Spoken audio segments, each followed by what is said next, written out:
R$ 200.000 na conta. A aplicação feita, a disciplina mantida, o sacrifício de anos condensado num número. E mesmo assim, uma sensação que não deveria estar ali, a sensação de que falta uma peça, como se o esforço todo tivesse chegado num ponto de parada e não num ponto de partida. Você olha para aquele extrato e espera sentir algo diferente, uma leveza talvez, uma clareza sobre o próximo passo, mas o que aparece é uma espécie de silêncio incômodo. O dinheiro está lá. O caminho a seguir, não. Essa peça tem um nome, é um número só. E até o final desse vídeo você vai entender por que esse número é o único que organiza tudo o que você faz com R$ 200.000 e por que ninguém no banco te contou isso, não por acidente, por interesse. Fica aqui comigo porque a última parte muda tudo. Deixa eu te falar uma coisa antes de qualquer passo, porque ela é a base de tudo o que vem depois. Eu comecei engraxando sapato com 9 anos no centro de São Paulo. Não tinha herança, não tinha padrinho, não tinha porta aberta esperando por mim. O que eu tinha era tempo de observar. E uma criança com tempo de observar aprende coisas que adulto nenhum ensina. Abaixado no chão, lustrando o sapato dos outros, eu via 2 tipos de homem entrar e sair do mesmo banco. O primeiro entrava com aquela postura de quem tem dinheiro de sobra, falava grosso com o gerente, concordava com a cabeça enquanto o gerente falava, assinava tudo o que era colocado na frente e saía satisfeito, confiante, com a pasta debaixo do braço. O segundo tipo entrava quieto, olhava o gerente nos olhos sem intimidação, mas também sem pressa, perguntava mais do que assinava e saía devagar, como se estivesse ainda processando. Durante anos, eu olhei para esses 2 homens e não entendia o que os separava. O primeiro parecia mais rico, vestia melhor, falava mais alto, chegava mais cedo. Mas com o tempo, acompanhando os mesmos rostos ao longo das estações do ano, fui vendo uma coisa que não esperava. O primeiro voltava sempre com o mesmo movimento. Ia ao banco, assinava, saía satisfeito e voltava. E tornava a voltar. O segundo ia menos. E quando voltava, havia uma tranquilidade diferente. Não era arrogância. Era o jeito de quem não precisa voltar sempre, porque o dinheiro dele já aprendeu a trabalhar sem ele. Com o tempo, fui entendendo quem estava construindo e quem estava administrando a aparência. O segundo não era o que tinha mais dinheiro no começo. Era o que usava um critério diferente. E foi esse critério que eu passei décadas refinando, não numa faculdade, mas na prática de quem foi obrigado a pensar com clareza, porque não podia se dar ao luxo de errar. Quem começa do zero não erra 2 vezes no mesmo ponto. Ou aprende rápido, ou perde tudo. Foi essa escola que me ensinou o número que você vai entender hoje. Antes de te falar sobre o caminho, eu preciso te falar de uma coisa que trava quase todo mundo que me escreve querendo finalmente fazer o dinheiro trabalhar. A pessoa chega com R$ 200.000, quer ver aquele patrimônio gerando renda, sente que chegou a hora, mas no fim do mês, quando fecha as contas, ainda tem uma sangria silenciosa acontecendo por baixo. O rotativo do cartão, a parcela que virou hábito e ninguém sabe mais ao certo o que ela financia. O pagamento mínimo que vai virando bola de neve, mês a mês, com uma velocidade que parece lenta, mas não para. E enquanto esse furo está aberto, não tem alocação que funcione de verdade. Você coloca dinheiro no balde e ele escorre por baixo mais rápido do que entra. É como tentar encher um copo com rachadura no fundo. Pode continuar colocando água, mas o nível não sobe. O problema não é a quantidade de água, é a rachadura. Eu conheci uma mulher, a Cláudia, 49 anos, servidora pública há 22, que chegou até mim depois de assistir a um vídeo. Ela tinha um dinheiro guardado, resultado de anos de contenção. Queria investir, queria que aquele dinheiro crescesse. E eu fiz uma pergunta simples antes de qualquer coisa. Você tem dívida no cartão? Ela ficou quieta por um segundo. Disse que tinha, mas que era pequena. Quando foi olhar de verdade, a parcela do mínimo consumia quase 8% da renda líquida dela todo mês. 8% que entrava em juro, não em construção, não em motor, em queimada. Quando a Cláudia parou para fechar os vazamentos do orçamento, encontrou uma margem que não sabia que tinha. Saiu do mínimo em poucos meses e só então começou a direcionar aquele dinheiro para a renda passiva de verdade. O motor dela não estava emperrado porque faltava combustível. Estava emperrado porque o combustível estava vazando antes de chegar ao motor. Foi por isso que eu organizei um material chamado Não Seja Refém dos Bancos. É um guia direto que mostra a ordem certa de quitar, atacando primeiro a dívida mais cara, que é onde o estrago acontece mais rápido e com menos aviso. Dentro do material você tem o raio-x completo das suas dívidas passo a passo, um mapa para visualizar exatamente onde a sangria está acontecendo, as frases prontas para negociar de igual para igual com o banco e o plano de 12 meses para zerar tudo na ordem certa. Não na ordem emocional, não na ordem do que incomoda mais, mas na ordem que poupa mais dinheiro. O link com todas as condições está no primeiro comentário, aquele fixado ali em cima. O que ele custa costuma ser menos do que um único mês de juro que o rotativo tira de você. Quem deixa para depois, paga esse juro de novo na próxima fatura. Quem resolve hoje, começa a liberar esse dinheiro já no mês que vem. Pega o seu ali no primeiro comentário e volta aqui, porque o que vem agora é exatamente como fazer esse dinheiro parado começar a trabalhar de verdade. O problema real de quem chega com R$200 mil não é falta de informação. Hoje em dia, informação sobra. O problema é excesso do critério errado. Durante décadas, a pergunta que todo mundo aprendeu a fazer diante de um investimento foi sempre a mesma. Quanto rende? Parece a pergunta certa. É a mais comum, a mais ensinada, a mais pedida nas reuniões com o gerente. Mas ela foi construída por quem vende produto, não por quem compra. E quando você pergunta só pela taxa, você deixa de ver o que está por baixo da taxa. É exatamente aí que o estrago acontece, de forma silenciosa, mês a mês, ano a ano. O sistema financeiro aprendeu a apresentar os produtos dentro do recorte da taxa porque é o recorte que facilita a comparação e acelera a decisão de compra. Produto A rende 13,5% ao ano. Produto B rende 14,2%. Na cabeça do observador, B é melhor. Ele escolhe B sem perguntar. Qual é a estrutura do B? Qual é o prazo real de resgate? Qual é a taxa de administração nas letras miúdas do contrato? O que acontece com meu dinheiro se eu precisar resgatar no meio do caminho? Essas perguntas ninguém faz, porque ninguém ensinou que eram as perguntas certas. E quando ninguém ensina, quem vende agradece. Eu conheci um homem, funcionário público por décadas, 44 anos de serviço, que chegou ao banco aos 54 com R$180 mil guardados. O gerente o recebeu bem. Café na mesa, sorriso na entrada, conversa agradável. Ele saiu de lá com 2 CDBs de prazo diferente e um título de capitalização que o gerente chamou de complemento estratégico. 3 produtos, todos apresentados pela taxa, nenhum explicado pela estrutura.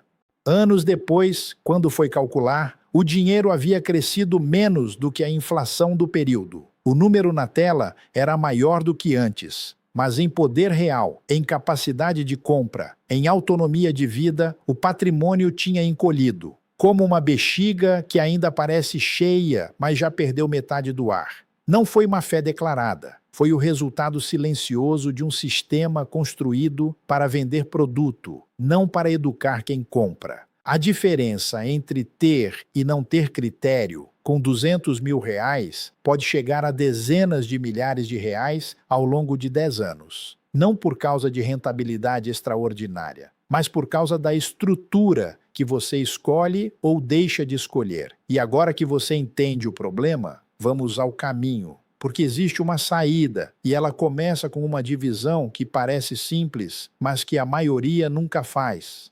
A primeira coisa que eu sempre perguntei antes de qualquer decisão de alocação é esta: esse dinheiro precisa de mim ou eu preciso dele? Parece uma pergunta filosófica. Não é. É uma divisão prática que separa dois papéis que o dinheiro não pode exercer ao mesmo tempo sem comprometer os dois. Com R$ 200.000, a primeira separação não é entre renda fixa e variável. Não é entre curto e longo prazo. É entre capital de reserva e capital de trabalho. Capital de reserva é o que garante que você não vai precisar resgatar em momento ruim. Cobre uma emergência médica, uma reforma, uma demissão sem aviso. Precisa estar acessível, precisa ter liquidez, mas não precisa render muito, porque a função dele não é render, é proteger o capital de trabalho de ser resgatado no pior momento. Capital de trabalho é o que vai gerar renda crescente, é o motor. Mas motor funciona quando está livre de interrupção. Quem não faz essa divisão antes de investir, mistura as duas funções no mesmo produto, com a intenção de simplificar, e o resultado é previsível. Na primeira emergência real, resgata o capital de trabalho quando o mercado está em baixa, quando o prazo do título ainda não venceu, quando a taxa de saída antecipada vai consumir parte do rendimento acumulado. Perde a rentabilidade construída. Recomeça do zero emocional, com menos dinheiro e mais desconfiança. Um dos erros mais caros entre pessoas com R$ 200.000 é deixar tudo junto em liquidez diária, como se fosse uma coisa só funcionando como duas. Liquidez diária é a ferramenta certa para a reserva e a ferramenta errada para o capital de trabalho, porque ela não oferece a estrutura de tempo que o motor precisa para produzir resultado real. É como deixar o motor no ponto por anos, sem engatar a marcha.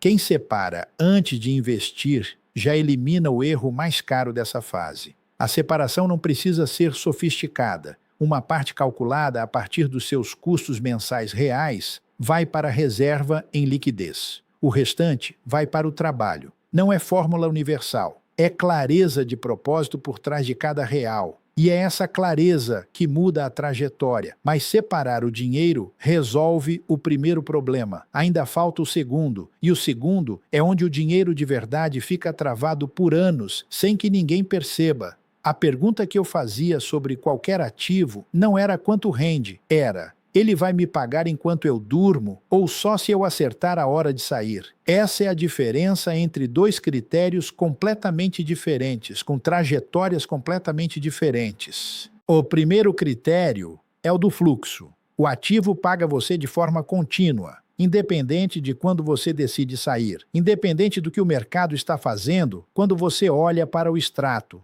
O segundo critério é o do timing. O ativo só entrega valor real se você acertar o momento de resgate. Se você comprou certo, mas saiu errado, o resultado pode ser igual ou pior do que se tivesse deixado parado. Um ativo de fluxo trabalha por você enquanto você está em outra coisa, enquanto você está no trabalho, enquanto você dorme, enquanto você cuida de um familiar ou simplesmente vive. Um ativo de timing exige que você fique de olho, exige disponibilidade emocional para tomar a decisão certa no momento certo. E esse momento nem sempre chega quando você está disponível. Ações de empresas sólidas que distribuem dividendos de forma regular são, na essência, ativos de fluxo. Não todas, não qualquer empresa que pagou dividendos uma vez. Empresas com histórico consistente, com resultado operacional real, com geração de caixa comprovada ao longo de diferentes ciclos econômicos. Essas pagam enquanto você não precisa fazer nada além de manter a posição. Títulos que só valorizam se resgatados no prazo exato dependem de timing. Fundos com taxa de administração alta cobram de você mesmo quando entregam pouco. A mistura dos dois sem critério é o que trava o patrimônio sem que a pessoa entenda por quê. O dinheiro parece estar trabalhando. Os extratos mostram números, mas o motor está girando em falso.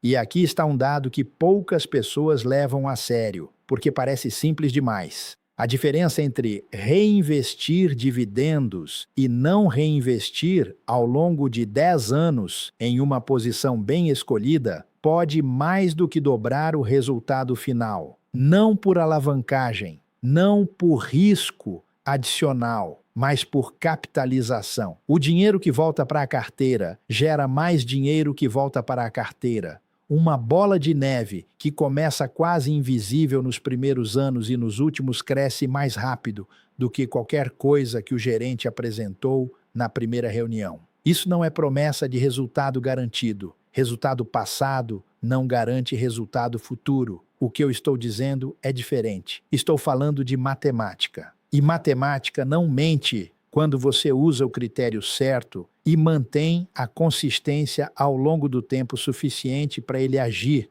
E por falar no material ali no primeiro comentário, se você ainda não pegou, aproveita agora, porque a lógica que estamos construindo aqui só funciona quando o dinheiro que deveria estar compondo está livre, sem escorrer pelo rotativo todo mês. Mas, voltando ao caminho, porque ainda falta a peça central. Lembra que eu disse que existe um número, só um, que organiza tudo o que você faz com 200 mil reais? Chegou a hora de te dizer qual é. Esse número não é a taxa percentual, não é o saldo total no extrato, não é o prazo do título. O único número que importa quando você tem 200 mil reais é a renda mensal sustentável que esse patrimônio pode gerar de forma contínua, sem consumir o principal, em reais, todo mês, sem você precisar trabalhar para aquilo acontecer, sem acertar o momento certo de resgate, sem depender de o mercado estar no ponto certo no dia em que você precisa do dinheiro.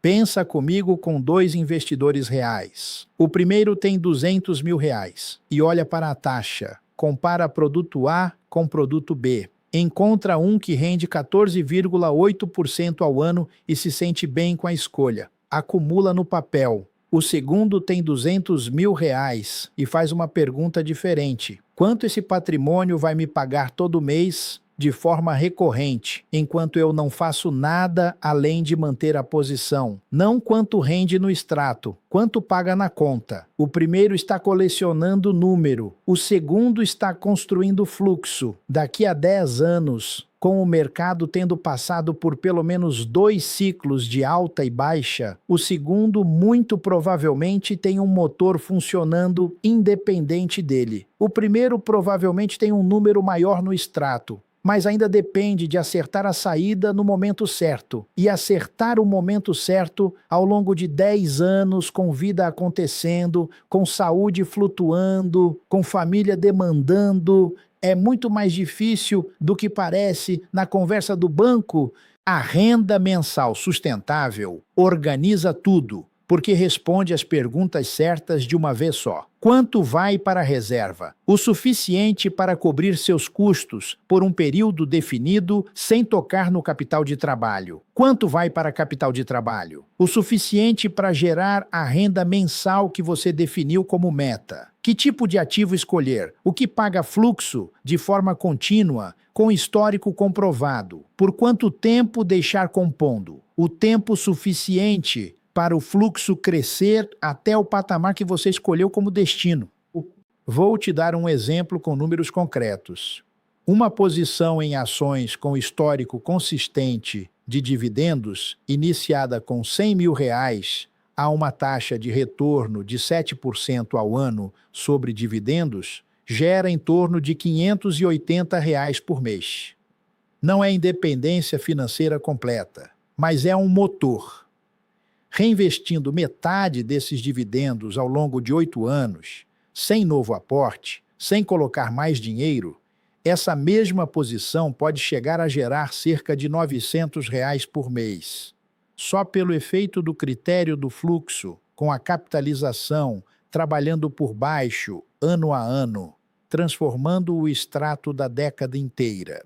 Multiplique isso por uma carteira estruturada com os 200 mil reais inteiros. divididos com critério entre reserva e capital de trabalho, com o capital de trabalho alocado em ativos de fluxo com histórico sólido, e o número que você pode estar olhando em 10 anos muda completamente de patamar. Não porque aconteceu algo extraordinário, mas porque você trocou o critério da taxa pelo critério da renda e manteve a consistência ao longo do tempo suficiente para o critério produzir o que ele promete. Isso é o que quase ninguém no sistema financeiro vai te dizer, não porque seja segredo, mas porque quem te diz isso parar de vender produto e começa a te educar. E produto vendido é o que gera comissão, não educação. Agora deixa eu te contar o que eu aprendi ainda muito cedo, observando os homens que entravam no banco enquanto eu engraxava o sapato deles. A maioria não estava construindo patrimônio, estava administrando a aparência de patrimônio. Tinham o número na conta que parecia grande. Viviam com a sensação de segurança que esse número produzia, mas não tinham o fluxo. Quando o número precisava ser usado, ele sumia, e com ele sumia a sensação de segurança. Eu lembro de um homem específico que eu engraxei o sapato durante anos, sempre bem vestido, sempre apressado, sempre com o celular no ouvido falando de negócio. Depois de alguns anos, ele parou de aparecer. Muito tempo depois, encontrei alguém que o conhecia. O dinheiro havia sumido numa combinação de resgates em mau momento e produto que não entregou o que prometia. A aparência era de quem tinha estrutura. A realidade era de quem tinha taxa sem critério. O homem que eu aprendi a reconhecer como diferente não era necessariamente o que tinha o número maior, era o que tinha o fluxo. Quando eu perguntava, em momentos de conversa, o que ele tinha de diferente, a resposta era sempre alguma variação da mesma ideia. Ele não olhava para o saldo, olhava para o que o saldo produzia todo mês, de forma automática, sem depender de ele estar acordado, disponível, ou de o mercado estar cooperando. Esse era o critério, e é o critério que eu carrego até hoje. R$ 200 mil sem critério não é segurança. É patrimônio com prazo de validade. Porque sem critério, aquele dinheiro vai sendo consumido pela inflação que corrói o poder de compra ano a ano, pelos resgates no momento errado que acontecem quando a vida não pergunta se é uma boa hora, pelas taxas nas letras pequenas do contrato, pelo rotativo que drena a margem que poderia estar compondo, todo mês, antes mesmo de qualquer alocação. Essa é exatamente a sensação que eu descrevi no início desse vídeo. A de ter chegado num patamar que deveria ser o começo de algo e não saber o que fazer a seguir. Não é fraqueza, não é falta de esforço, é ausência de critério. E critério não é algo que o banco oferece. Não porque o banco não sabe, mas porque o banco tem outros interesses além do seu. A peça que faltava tem nome agora. É a renda mensal sustentável que o seu patrimônio pode gerar sem consumir o principal. Esse é o único número que organiza tudo. Esse é o que eu prometi no começo. E agora você tem. O próximo passo é estruturar esse motor. E estruturar começa por organizar o que está travado antes de construir o que falta. Se o rotativo ainda está drenando margem todo mês, esse é o primeiro passo. Não o segundo, não o opcional, o primeiro. O motor não funciona com furo aberto. Você não constrói renda passiva enquanto paga juro de cartão. As duas coisas não coexistem. É escolha de ordem. E a ordem importa mais do que o produto escolhido. O material no primeiro comentário, ali, fixado em cima, é exatamente o guia para fechar esse furo na ordem certa. Na ordem que poupa mais dinheiro no menor tempo, para que o que estava escorrendo todo mês comece o quanto antes a virar o fluxo que você quer ver crescendo nos próximos anos. Patrimônio que não produz renda é um número com data de validade. Você não chegou até R$ 200 mil para guardar um número. Chegou para ligar um motor, e motor precisa de estrutura, não de taxa. Precisa do critério certo, não da comparação percentual que o gerente apresenta na primeira reunião. Precisa da pergunta certa: que não é quanto rende, mas quanto paga, de forma contínua, enquanto você está vivendo a vida que o dinheiro deveria estar financiando. Se você chegou até aqui, você já pensa diferente sobre esse assunto. Inscreve no canal, porque o que vem nos próximos vídeos é a continuação natural dessa conversa, com o próximo passo desta estrutura. Obrigado por ficar até o final.